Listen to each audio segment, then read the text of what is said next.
Okay, so prompt should have gone. I should be back on screen, I hope. Yes, you're on, Rachel. Yeah. Right, shall I get us underway? Yes, please. Yeah, Okay, thank fab. you. So thank you to everyone that's joined us today for the lunchtime networking session around coaching and mentoring. So I'm joined by a number of colleagues who will be on the panel with me a little bit later. So just wanted to give you a bit of background as to how we ended up being here. So one of the major topics of interest on the feedback after the original Project Futures Festival was around learning more about coaching and mentoring. And alongside that, I had approached Mike and Joe after the festival. I'm currently a leadership coach, trained formally through the East Midlands Leadership Academy and the OCM, which is one of their providers, and now obviously merged into the Midlands Leadership Academy. I'm just going to sort of share just a couple of my thoughts as to how we got here. So hopefully that has come through for you. Does everyone see that? Yeah, that's great. Thanks, Rachel. Brilliant. So I approached Mike and Joe because as a coach, I've received feedback, not from everyone who comes to me for coaching and mentoring, that it can be difficult to find a coach who's got a special interest in coaching in project, program, portfolio environments, and whether that's to the project managers, program managers individually, or coaching the project teams. Personally as well, I'd also found it difficult from my own CPD perspective. You're expected to undertake a certain amount of peer supervision, and I'd found it difficult to find other coaches that had that special interest in project management. And previously as well, as a project and program manager, I'm now in a PMO. I'd struggled to find a professional mentor or someone that could offer me project management supervision. So I'd had very supportive line managers who were like, yeah, get yourself some specialist supervision. But it's, as I say, struggle to find someone. So I'll just take that down. So that's sort of how we come together today. So that sort of started to form the work stream. So I'll tell you a little bit more about next steps and ask for the general help at the end. But for the chunk of today's session, what we're going to do is I'll just introduce myself a little bit more fully in a second, and then ask my colleagues on the panel who joined me today to introduce themselves. And then Mike is going to play us a short video that was recorded by the Midlands Leadership Academy, because we wanted to preempt what we thought the most popular question would be, which would be, what is the difference between coaching and mentoring? And this video explains it extremely well. So as I've just mentioned, I'm working at PMO, the ICS Systems PMO Operation Manager in Nottinghamshire. I'm a qualified coach through the Leadership Academy. We're project managing and coaching informally for around about 20 to 25 years. But it's only in the last 18 months I've formalised my qualification. Very passionate about achieving potential. I'm very passionate about, where we can take sort of capability and competence within organisations. And for me, that's a lot of the driver around the work stream as well, about, how are we going to deliver this in a way that helps people. So I'm going to stop talking now and let my colleagues introduce themselves, and then Mike will take it away with the video. So Claire, do you want to go first? No. Just unmuting myself. I'm going to start with an apology. My dog is next to me and she snores really, really loudly. So if you hear snoring, it's not me being bored, it's my dog, and I am listening very intently to you. I'm Claire Hodgson. I'm currently working as the AD for Commercial Services for East Midlands Ambulance Service, which means basically I'm there to try and steer the ambulance service through commercial process and the rules and regulations that happen with all of that.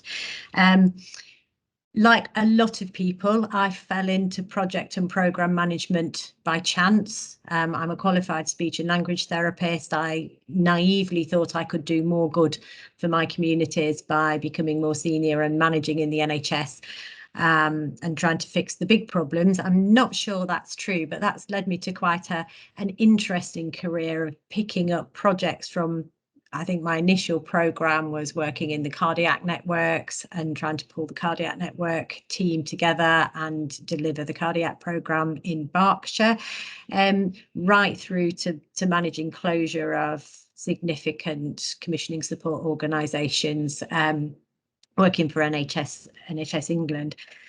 Along the way, I have found some sterling mentors and coaches, very few by very formal methodologies, and I've been really, really lucky in that.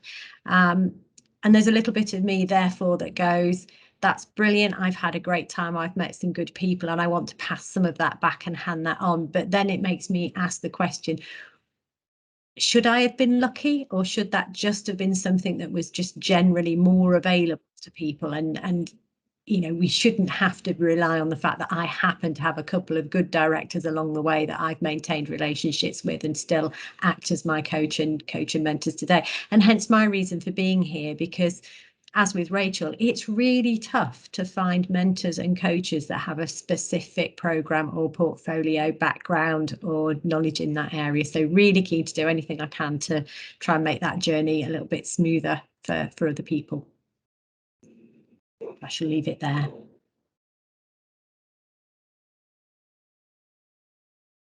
Right, shall I go next? Yes, please. Sorry, I was on mute there. Yeah. Hi, very nice to see everybody. My name's Deb Whalen. I don't have a snoring dog, however, I do have a wolf whistling parrot. So if you do hear any wolf whistles, as gorgeous as you all are, actually, it's not personally aimed at you, it's just the parrot saying hi. I work within the North Eastern Yorkshire branch of the Leadership Academy, and I glory in the title Senior Manager for Leadership and Lifelong Learning, which incorporates coaching and mentoring, development and access across North Eastern Yorkshire region. This is my 33rd year in the NHS, strange but true. I came in originally in nursing, so have worked my way through various versions of supervision and mentoring and support. Found my way into this kind of role by way of some quality improvement and some organisational development. So I've worked informally as a coach and more as a mentor for many, many years. Formally for about 10 years as an accredited coach and leading on coaching programmes overall. I've seen huge benefits of coaching for myself and for others, and I'm absolutely passionate about how we support access and make it feel open and accessible to all. And that's why I'm here. Okay, thank you, Deborah. Mike, do you want to give a short reintroduction of yourself as well? So you're kind of part of the panel. Yeah, okay, well, yeah, that's great. Thanks, Rachel. Yeah, so I work for Health Education England in the National Portfolio Office. You might have seen a session earlier this morning around the capability framework. I aren't a qualified coach or mentor. I've been coached previously. I was going through a difficult time in my life, and coaching really helped me work through some of those challenges. And it had a real profound impact on my life and my relationship with other people. So from my perspective, I'm big advocate for coaching. What we're seeing as the profession develops is a real need for people to tap into coaching and mentoring, but people aren't quite sure where to go or who to speak to or how to start those conversations. So Rachel kindly agreed to lead on this session today. I linked to Deborah through one of her colleagues, Amanda, and Claire was part of the festival in February. So we're hoping this will be the start of something. There's loads of I didn't quite realize how much resource was out there and how much good stuff's being done at the moment. So I think there's an opportunity to really celebrate some of the coaching and mentoring offers that's around. And also, as Claire touched on, project and program management particularly is an area that we would like to do more around coaching and mentoring specifically. So yeah, really pleased to be here, and I'll be asking these three really difficult questions shortly. So we are hoping Naomi Roots, who's Debbie's counterpart for Midlands, will be joining us, but she's got other things, but she will be coming in, so we'll hopefully have a fourth member to the panel. But please feel free to use the chat box to introduce yourself. If you've got an interesting coach and mentoring, let others know. It's good to connect and share, and any questions you've got for our panel, we'll get time to do that too. Thanks, Rachel. That's great. Thanks, Mike. Also, yeah, please put some questions in the panel, in the panel on the side, so that we've got something to answer. And obviously share your experiences. We really want to know kind of what's going on out there, and what you can contribute to our collective knowledge. So Mike's going to play the video now. It will take about sort of 5 minutes. It's really engaging and really, really useful, and it will also give you time to think of some questions. Thank you. Thanks, Rachel.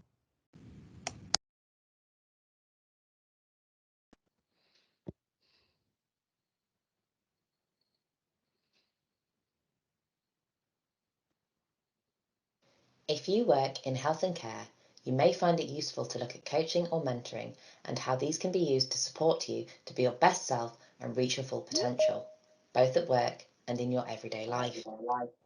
Coaching and mentoring is suitable for everybody. You can access as much or as little as needed, and it is available to all, regardless of role, responsibility, or seniority. It is provided at no cost to the individual, and you can access coaching or mentoring through the Midlands Leadership and Lifelong Learning team, who are part of NHS England and Improvement.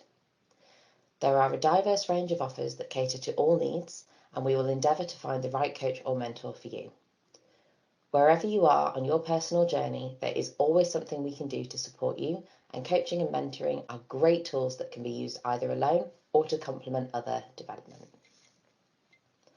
So what is coaching and mentoring, and what is the difference?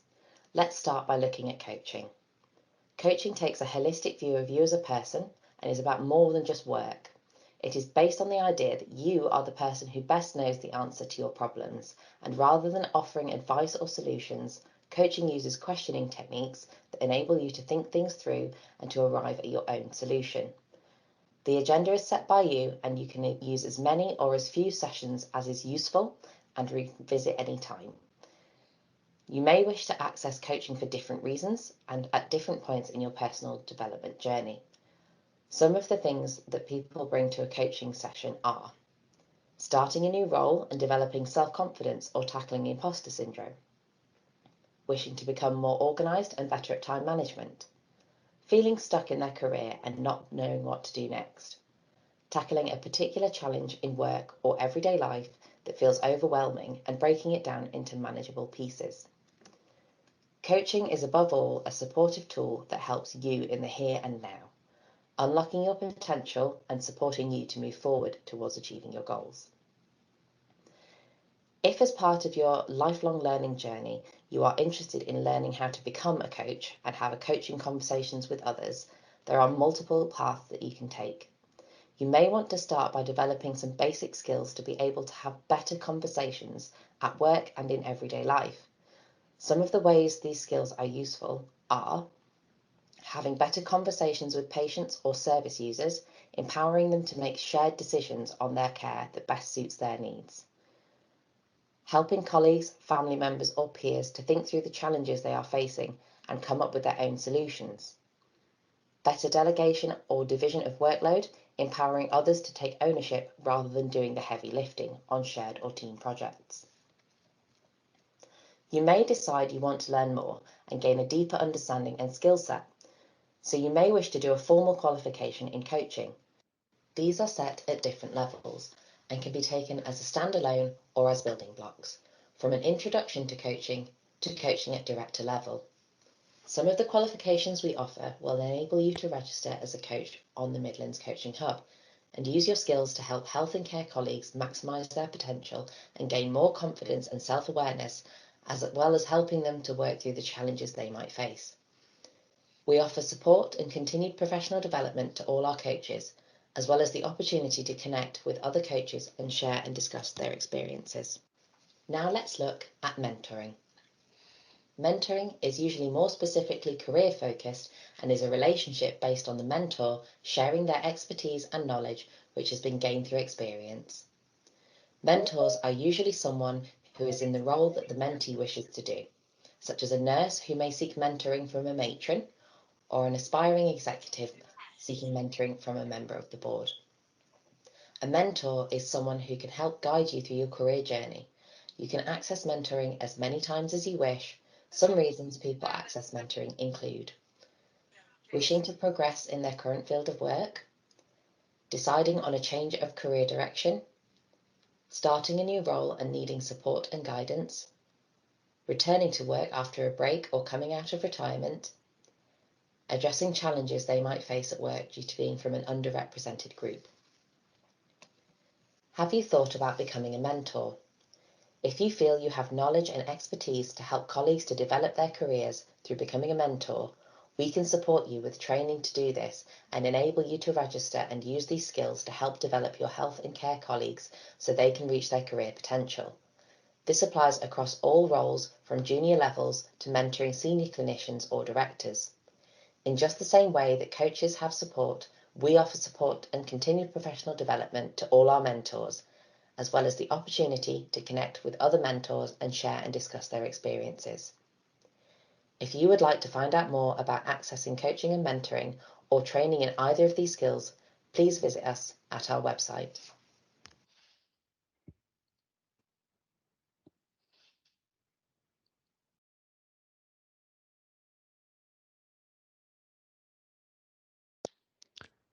Great. There you go. Thank you for sharing, Mike. And just one little thing that we wanted to mention as well on the end of that video. Obviously, it was filmed by Midlands Leadership Academy and has their contact details. But coaching and mentoring support offers are available through all of the leadership academies. So just check to see which one is your local regional one and contact them direct. They'll be delighted to hear from you.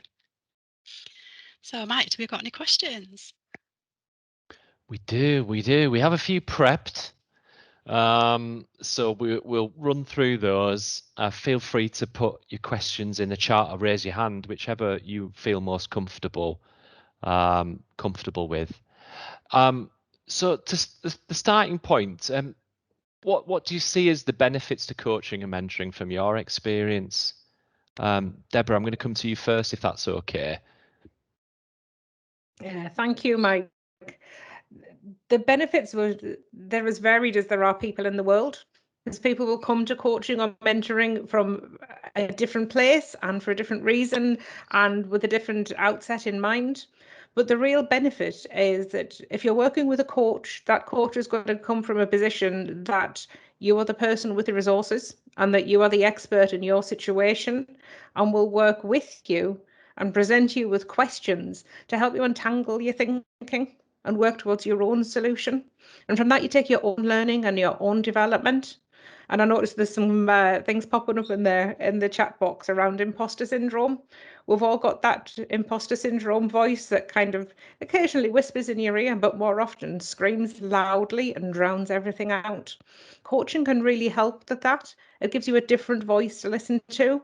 It's a different version of your own voice, but it's helping you to find those solutions and to gain your own strength and independence for that moving forward. And I've seen it have massive impacts on people that are really struggling with those kinds of situations, self-doubts, things are changing, how to keep on top of workload and all manner of things. And coaching can help you to find your solution for your workplace and for your demands. And that's what's really key. That's not somebody else telling you what they think that you should do. Yeah, that's really powerful. I can certainly remember. I can connect with what you've described there, Deborah. That's great. And Claire, what about you? What's your sort of the benefits you see from coaching and mentoring from your experience? So obviously, I agree with absolutely everything Deborah said. I suppose my take on coaching and mentoring is it's around safety and having that safe time and space to connect with yourself and your own journey. It's very popular at the moment. There's a lot of conversations about mindfulness and meditation and time to think, those kinds of concepts and ideas. And I don't know about everyone else, but I find that really, really difficult at work. Particularly my role is commercial, so things come at you left field. They have to be dealt with very quickly. I think we have a bit of a culture about how many emails we all have to answer and how many meetings we flick between on Teams. We don't set a lot of store on reflective practice, and I'm a speech therapist, and coming from a therapeutic background, I was very used to peer supervision, to clinical supervision, to having reflective time and thinking. And it's not a courtesy we give to managers very often, to be honest. We tend to assume that, you know, they're going to do that in the car on the way home, between thinking about work and getting the tea on the table for the kids when they get back, and taking the snoring dog for a walk. So for me, I think the real benefits of coaching and mentoring are about being able to switch off the emails, the team calls, the meetings, the noise, the chatter, the voice that's telling you that, you know, you're an imposter and you're not good enough for this job anyway, and just take that time to connect with yourself, connect with where you are on your journey, whether that's a work journey and an employment journey, or whether that's a life journey. And often those things are very intertwined. And to have somebody who's got a different perspective, a safe perspective, can ask questions to prompt you to think a little bit differently, or to just sit back and listen whilst you work it out for yourself. And for me, I think that, if nothing else, is a really powerful part of the coaching and mentoring journey, because it is not time most of us give ourselves very, very often at all. We do it for our friends, we do it for our family, we do it for our kids. We listen to them, we give them time, but we don't often give ourselves that same respect and courtesy. And I think the coaching and mentoring experience can really enable and empower you to take those steps. And I think, Mike, just reflecting on what you said earlier, my own personal coaching journeys have really contained that element of value of just taking time to think. And that is, for me, is the key benefit of a coaching and mentoring relationship. Yeah, that's yeah, I am guilty of it. I did put in on a Friday reflective practice, partly because I'm doing a CIPD, and that's part of the requirement of the course, but also just to take time to, you know, understand what I've done that week. And I think with emails and stuff, it can be seen as a sign of productivity. How many emails, you know, are you replying to emails? Because if you are, you're productive. You're being productive right now. And I think actually it's a whole sort of shift we need to make as part of that whole process. But that's really really good to share that, Claire. Rachel, anything from you on that? So obviously completely agree with what, you know, Deb and Claire have been saying, but I think probably one of the key things for me around the benefit of coaching is that it is about it's all wrapped around that individual. It's that safe thinking space. As you said before, you know, when do you get time to indulge, you know, your thoughts, and even really tap into what are you really thinking, when it's not drowned out by the noise and hustle and bustle of the rest of what's going on in your life. And that's something I would want to reassure people with, is that the coaching should be all about you. It should be a safe space, and the coach is there to help you kind of, you know, connect. What our belief is, it connects with the knowledge that you have inside you. And I certainly would emphasize what was in the video, that you have the answers, you just need someone to help nudge it and bring it out of you. And sometimes just having that space to think your thoughts through to conclusion can be, you know, really, really empowering for people. And that's kind of all I'd like to add, really. Oh, that's lovely. Thanks, Rachel. Some of the you mentioned earlier about, you know, the coaching and mentoring was high upon people's, they want to know and connect and understand how to do it. But also some of the feedback was people just don't know where to start. And Rachel, perhaps you can pick on this piece to start. But where is the best place to start, and how do I start having a coaching or mentoring conversation? What have you learned from that, and how can people start doing that today if they want to? I think there's different ways to access it. You know, so you can raise it through one-to-ones, through supervision with your manager. You could put it in a personal development plan. But I think one of the key things is, you know, and about the Leadership Academy training and coaching on mentoring offer as well, correct me if I'm wrong, Deb, is that you don't need to have permission to get coaching. If you identify it as a need and you feel you need it, then it's there for you. And there's different routes in. I would always say, you know, maybe start at your local, at your regional leadership academy. If you're in the APM, and you're part of the forums, have a look in there. There's a lot of coaches, you know, around and about in there. There's CoachNet. There's lots of different routes that you can go down. But I think the key message for me is you don't need anyone's permission. If you feel you need coaching, go get some. Yeah, and you're nodding your head there, Deb. Can you add to that? Yeah. Where do people start, and what have you learned from that? Yeah, I think that was beautifully put, Rachel, that it is for everybody. There's so often people think, oh, well, it's not for me, but I'm just a. Nobody is just yeah. a. Everybody has potential. Everybody is a part of the team. Everybody plays a crucial role. As a result, everybody can benefit from coaching and mentoring. And some of the access routes that Rachel mentioned there, including CoachNet, which is the platforms that we run within the regional academies, they are free to access for anybody. They're full of registered coaches. Within the Northeast, we're about to relaunch our platform to incorporate CoachNet and MentorNet. So we're kind of going through a bit of a rebrand and a refresh, but the ethos behind it will remain the same, that it is a free way to access accredited coaching. And the coach will work with you on whatever it is that you need to bring. So it's not somebody else's agenda, it's your agenda. It's not somebody else's problems, it's how you are responding to that situation and that problem. And everybody can benefit from taking some of that thinking space. Yeah, that's great. Thanks, Deb. I've just put the Leadership Academy resources for coaching register on the chat. If there's any other links you think is worth sharing, Deb, please feel free to do that.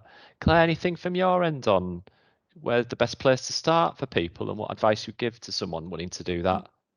Well, obviously, colleagues have covered some of the really practical aspects of finding a coach, etc. I suppose for me, the thing I would add is don't wait till you feel like you've got a crisis or an issue.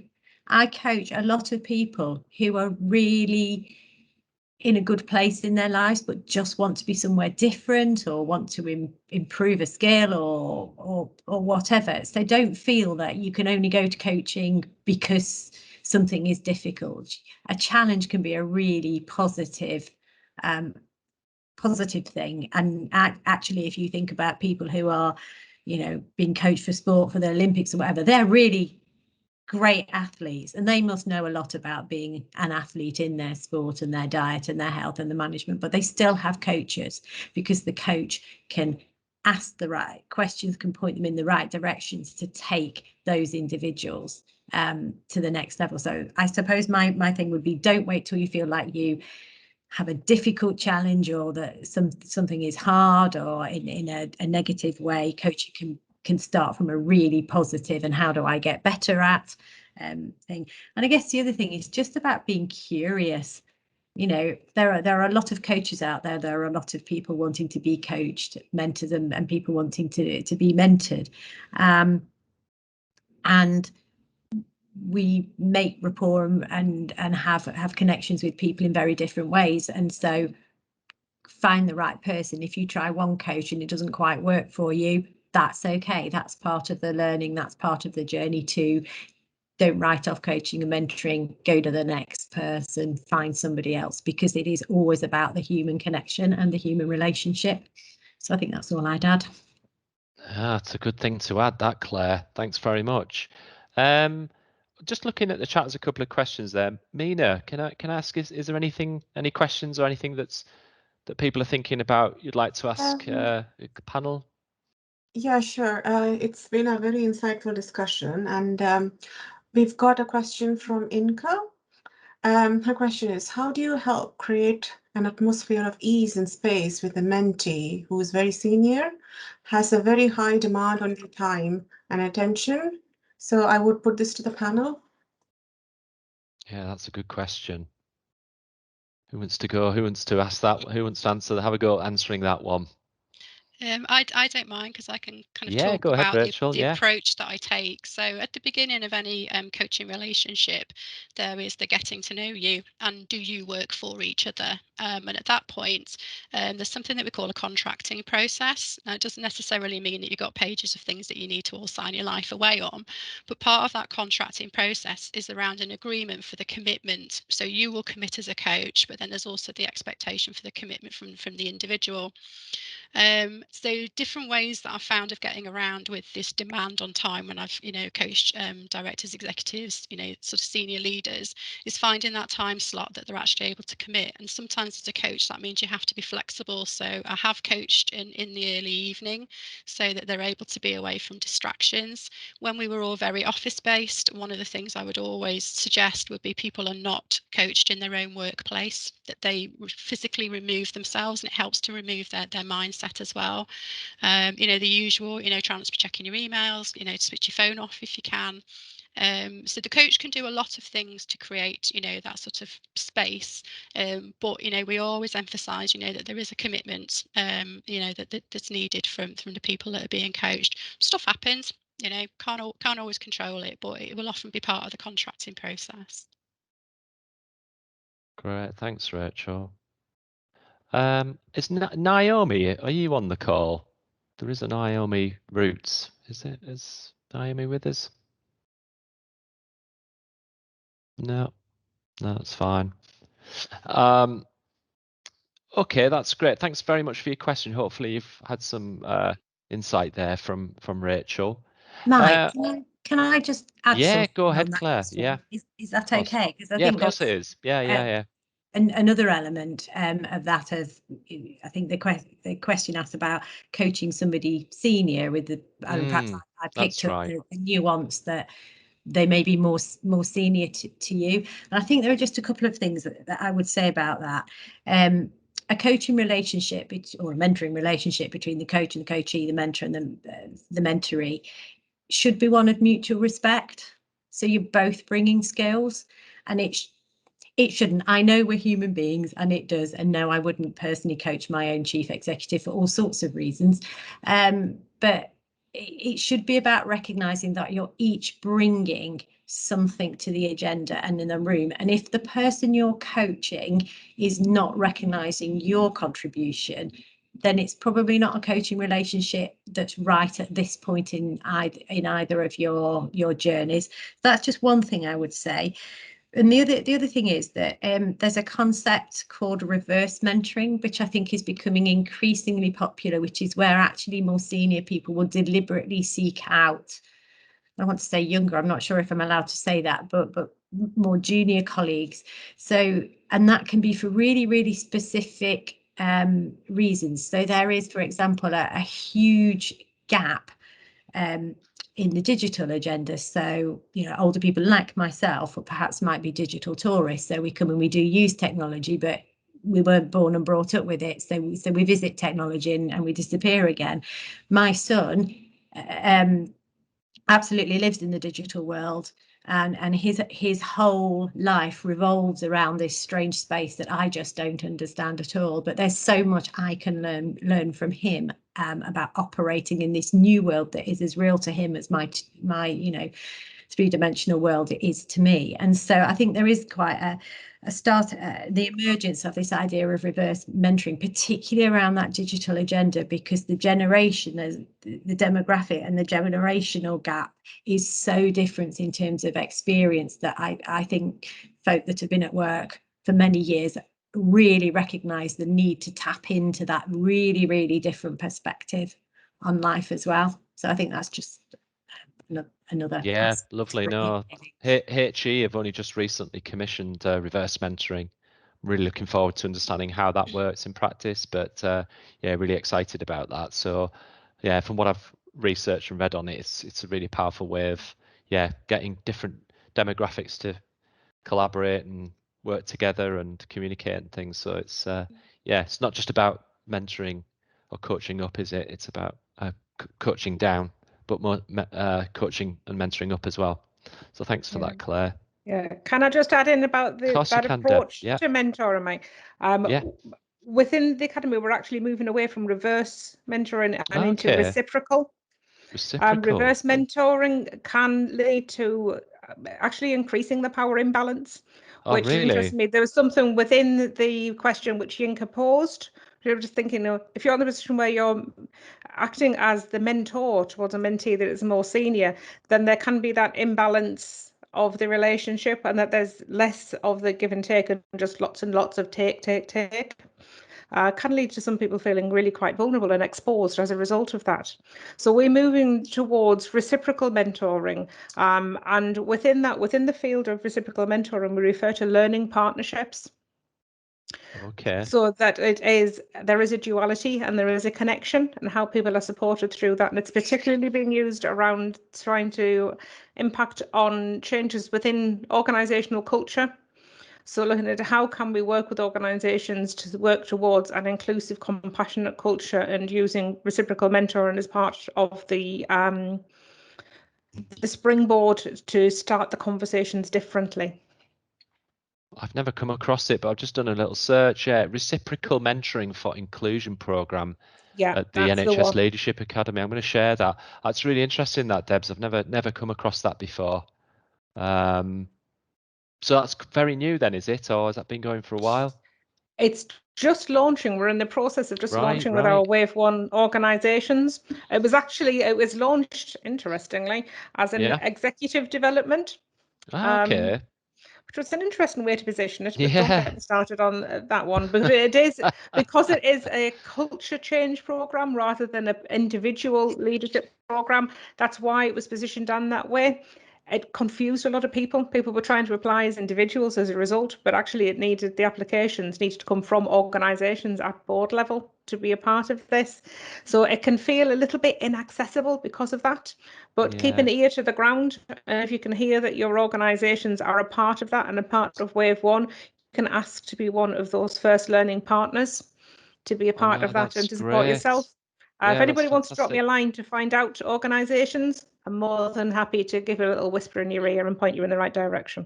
Yeah, lovely. There's a comment actually from Yinka at Wirral Community Health and Care NHS Foundation Trust to say, I'm currently participating in a reciprocal mentoring program as chair of the BIM staff network. So that's great to know that, Yinka. And if you could send us an email on that, I'll pop my email in, because I think part of this discussion today is just connecting, and if you aren't already part of the Northwest PMO network, might be worth feeding into that. So yeah, that's great. Thank you very much. We don't have long left. I'm going to ask be rude and ask a couple of questions, if I may. There's one here. What are your top coaching questions people can use straight away? What are your sort of killer questions that work for you and you can share with us today? Who wants to start that one? I think I've actually got Claire down as to kick that question off, please. Okay, my one question to take away today is, if you could change one thing right now, what would it be?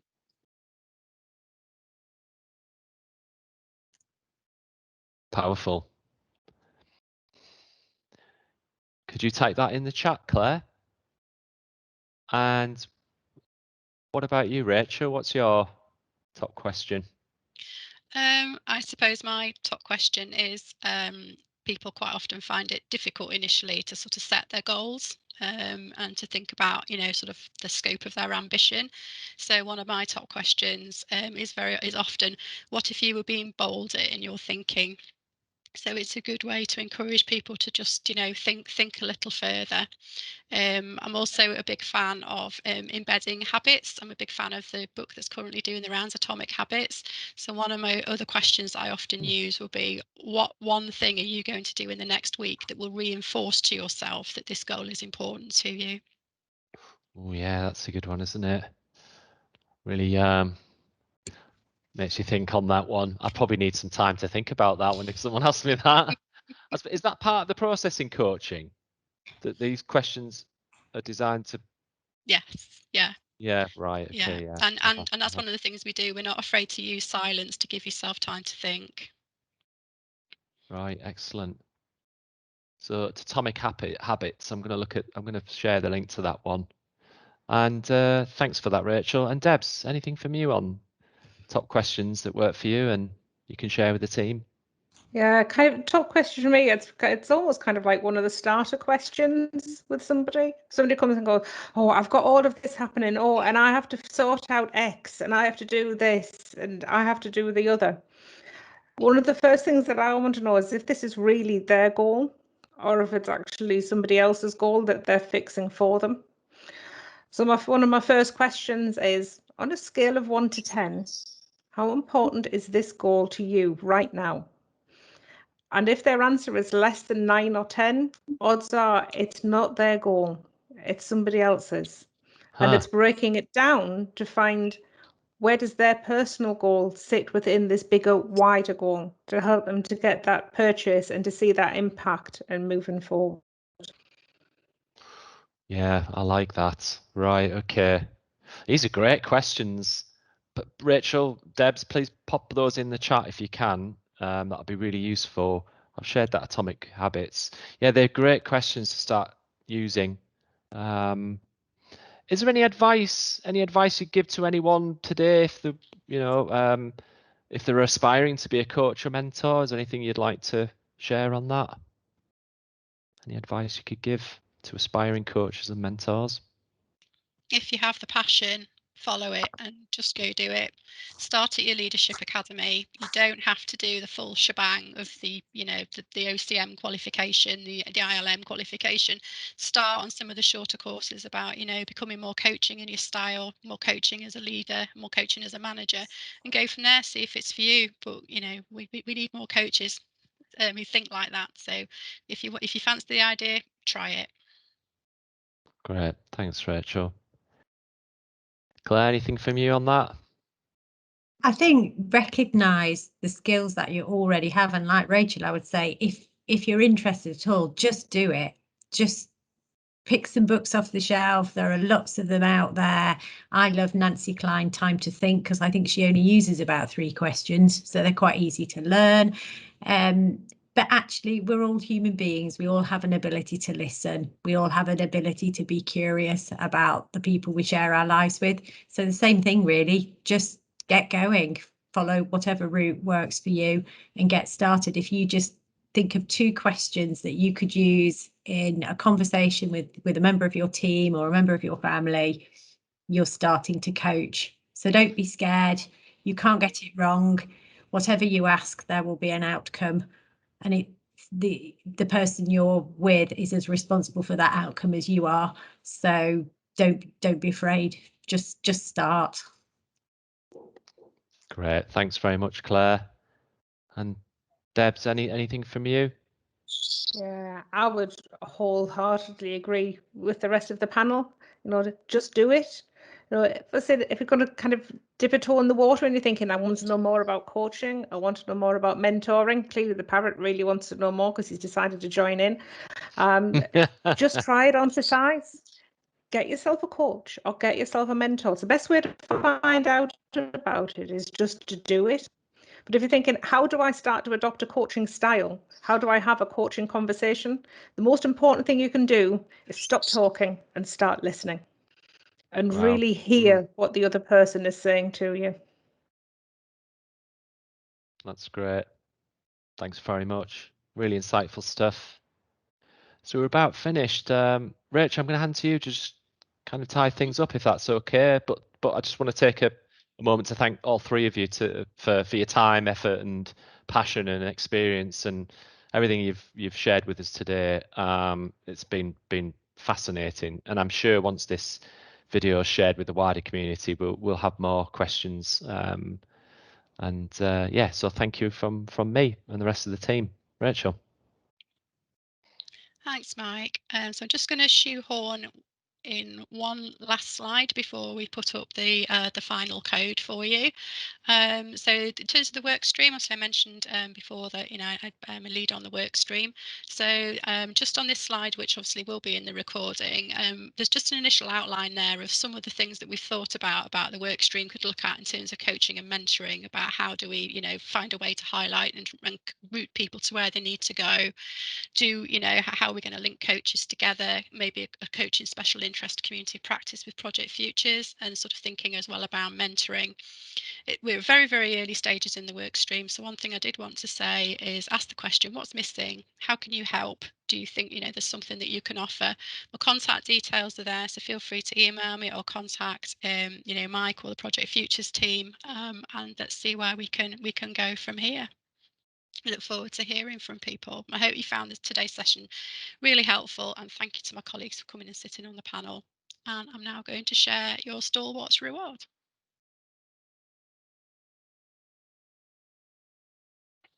Thanks, Rachel. Superb. Thanks, everyone. That puts a close to today's session around coaching and mentoring project management. As Rachel described, please get in touch, and thanks for listening. Take care. Thanks, everyone.